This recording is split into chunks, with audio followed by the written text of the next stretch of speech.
সুশিক্ষিত মানুষই সুন্দর সমাজ গড়তে পারে বলে মন্তব্য করেছেন বৈষম্য বিরোধী ছাত্র আন্দোলনকারী ঢাকা বার কমিটির বাংলাদেশ জাতীয়তাবাদী আইনজীবী ফোরামের সদস্য ও সাবেক ছাত্রনেতা অ্যাডভোকেট সুমন মৃধা।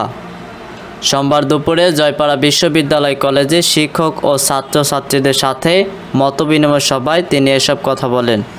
তিনি আরও বলেন, একটি উন্নত সমাজ গঠনে প্রয়োজন সুশিক্ষিত ও উন্নত মানসিকতার মানুষ। এজন্য আমাদের সন্তানদেরকে সুশিক্ষিত করে গড়ে তুলতে হবে, যেন তারা একটি উন্নত সমাজ গঠন করতে পারে। কারণ সুশিক্ষায় শিক্ষিত মানুষ সুন্দর সমাজ গঠনের অন্যতম প্রধান নিয়ামক। শিক্ষার্থীদের উদ্দেশ্য হওয়া উচিত সমাজকে সুন্দরভাবে গড়ে তুলবে এবং তারা সুন্দরভাবে সমাজকে সামনে এগিয়ে নিয়ে যাবে। তারা এ বিষয়ে কোনো সময় পিছপা হবে না।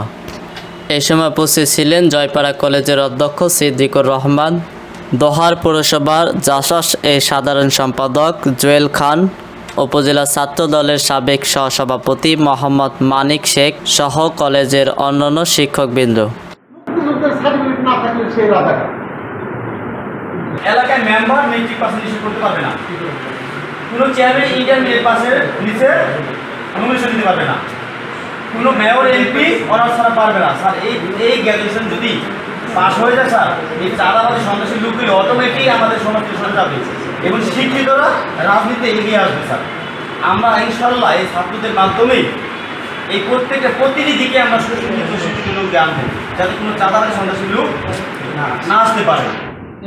যারা থানাকে আমাদের সুন্দর করতে হবে, আমার থানায় যাতে কোনো চাঁদাবাদী সন্ত্রাসী না হয় আমরা সেই চেষ্টা করবো এবং আমরা প্রত্যেকটা প্রতিনিধিকে সুশিক্ষিত লোক আনবো, যাতে শিক্ষিতের আগে আসে।